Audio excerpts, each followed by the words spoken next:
called Concert B Flat. Hope you enjoyed it. This is the Maybrook Wind Ensemble. My name is Bill Greene. I get to be one of the musical directors here. We're going to start with the Star Spangled Banner. If you are able to, please rise for the playing of our national anthem.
Thank you for coming out on this overcast, but still spring day for our first concert of the year, our spring concert.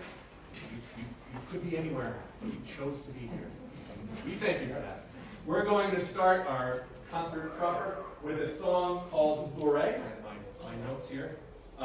From Arcangelo Corelli, born in 1653, died in 1713. Was a great violinist and composer in the Baroque era in Italy. Now the Baroque style is usually very, very ornate. A lot of extra fancy notes, except Corelli in most of his compositions favored the classical technique. Nice balance, symmetry, and expressive moderation. Right, so you're gonna listen for two different families of instruments. We're gonna have the brass with the opening statement, and the woodwinds coming next, and then finally, everybody working all together. Hope you enjoy. Bore.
family with percussion sprinkled in there a little bit. Our next song, we get to actually pick out some more individual instruments with a song called The Band Song by William Schumann. Didn't actually compose this. It's actually not the real name of the song either, because I looked up band song, and if it doesn't show up on Google, it doesn't exist. The orchestra song does exist, though. It's a folk song from Austria. The words sometimes attributed to Austria or sometimes Germany, talking about the different instruments of the orchestra and kind of displaying how they normally sound or stereotypical nuances of each instrument. If you know the, pardon, I'm sing a little bit. The song that goes, the clarinet, goes through. You know that song? Yes? No. Or part of it? We're going to know it in about a couple seconds. So, each instrument is going to play. There's at least 7 different melodies going at once. Towards the end, it's pick your favorite melody that you'd like to follow, if you can. We hope you enjoy the band song.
It is a physical vector quantity resulting from both magnitude and direction of an object. Very fancy way of saying how fast something's going and where it's going. So hopefully, and this is velocity as you can guess, can also get faster, get slower, it can stay the same. This one, we're gonna keep it going throughout here. You're gonna hear some very cool, different kinds of rhythms, but always this constant movement of the velocity of the piece. We hope you enjoy it.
How are we doing so far?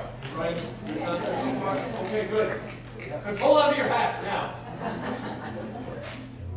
We have thoroughly warmed up the band for our next piece, Arabesque, which in the band world we call a heavy hitter. You'll understand why in a couple seconds. We have three sections to this piece. Mr. Hazo, Samuel Hazo, tried to capture the sounds of Middle Eastern music in three distinct portions. The first is called the Tazim, which is kind of like a cadenza by our lovely Catherine on the flute, setting the mood. The next is the Dukka. I apologize if I'm pronouncing any of this incorrect.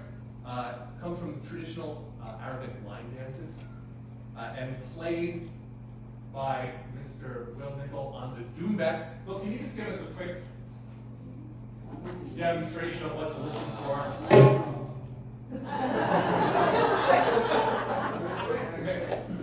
Maybe like 2 hits? There we go. Listen for that, because I have a lot of songs called for feedback. And then we have a big chorale section which ties everything together, just with a lot of just big sweeping moments of grandeur. So we hope you enjoy our best.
we're going to play Latz's trombone.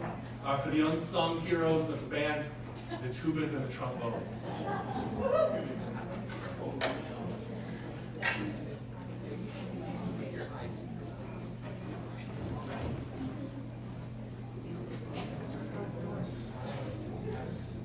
If anybody would like to buy some raffle tickets, now would be a good time while they're doing their thing. We're raffling off a gift certificate to a restaurant in the area. Come see you. They're not bad ones, are they?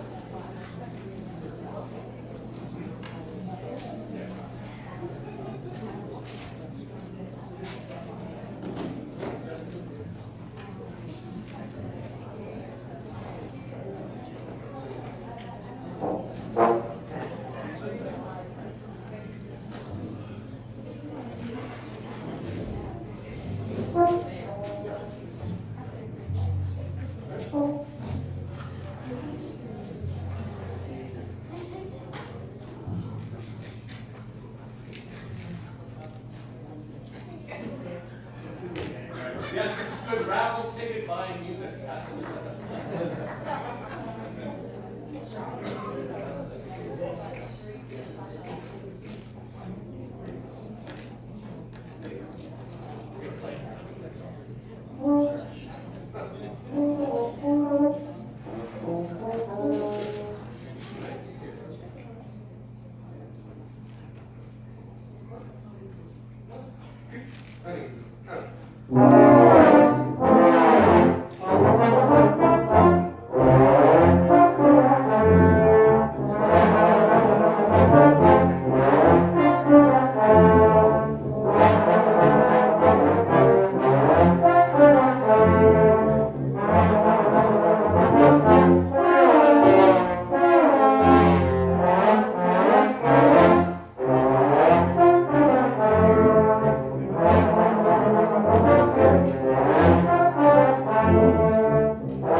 If not, these are the same course you want to hear next time you play here. That's what we got in our library. We need music.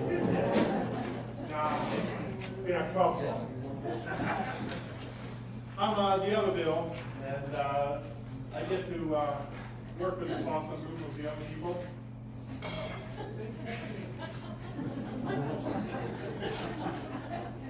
I'm the one that likes to have fun. He's too straight-laced. So, and I'm the younger one. Anyhow, the first piece we're going to do is a tone poem. Anyone know what a tone poem is? Exactly, right? A tone poem is, it kind of sparks that emotion, creates a picture of something like it's used to illustrate a story or a poem or a painting or a landscape. And this time, this is a tone poem on taps. Does anyone know what taps is? If you're in the military, obviously you know what taps is, or if you've been to a military funeral. I was in the West Point band, so I played trumpet in the West Point band, of course, played a lot of taps. All right? This piece was composed in 2012 in honor of the 100th and 50th anniversary of taps. And tone poem on taps, it gives that, it just evokes that spirit, the emotion, and meaning of America's most famous bugle call in a contemporary setting.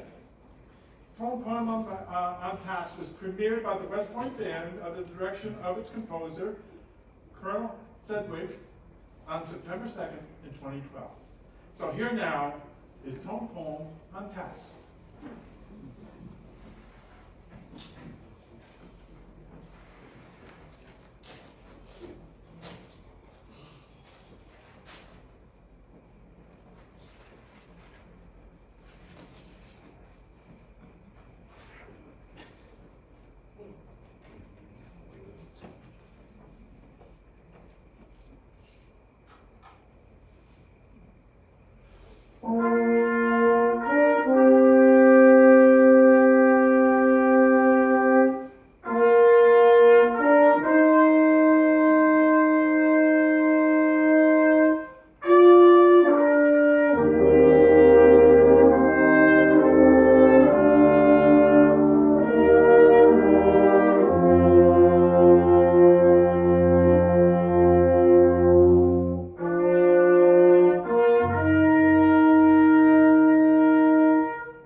their baton up here. Thank you, Bill. I like your baton better. Okay. Thank you, yours. It's weighted better for me. That's why I lose mine all right. I'm going to go to a piece that's a little bit older, written by Johann Sebastian Bach in 1716, and then recomposed in 1723. And it is Jesu, Joy and Man's Desiring. It's still a very popular chorale. And the melody actually wasn't written by Bach. It was written by John Schwope, okay, in 1590. So I don't think Bach had to worry about copyrights and stuff back then. And this chorale appears in at the close of Bach's cantata number 147, Be Thou Cheerful, O My Spirit. And he also used the same melody in numbers 233 and 365 of his four-part chorales. Here now is Jesu, Joy of Man's Desiring, and it's usually done around Christmas time because it's a part of that chorale, but it's good any time of year. So here's Jesu.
Concerto d'Amore.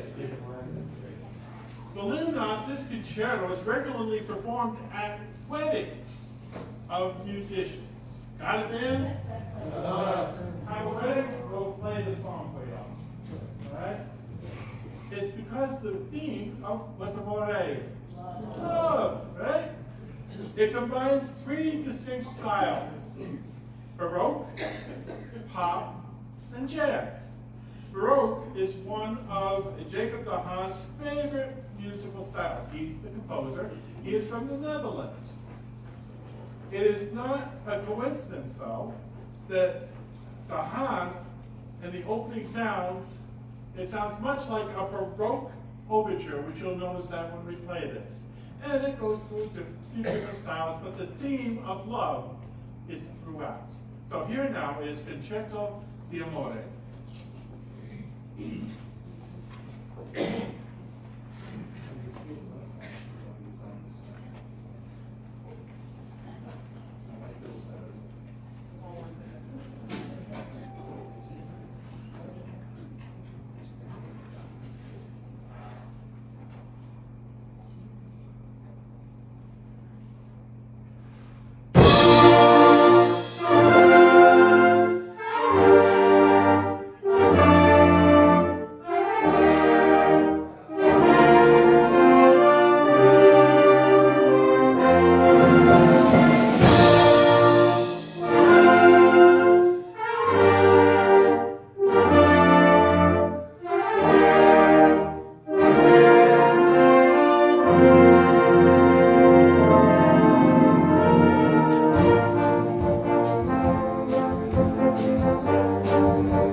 hear Frankie Valli and the Four Seasons? Yeah, I do too. Oh, I thought we were going to play something, didn't they? Oh, we are. Who went to see Jersey Boys? Yeah, great show, right? Yeah, awesome show. Well, we're going to play some of the Jersey Boys stuff. That if you want to hear it, this is the arrangements that they played down there. It premiered on Broadway in 2005, 20 years ago. I can't believe it. And it was at the August Wilson Theater and ran for 11 years.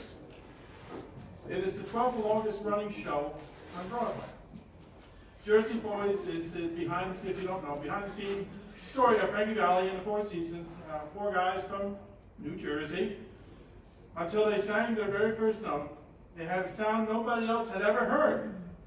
And the radio just couldn't get enough of it. But while their harmonies were perfect on stage, off stage it was a very different story if you went to see the show. A story that has made them an international sensation all over again, right? Here now is the Jersey Boys.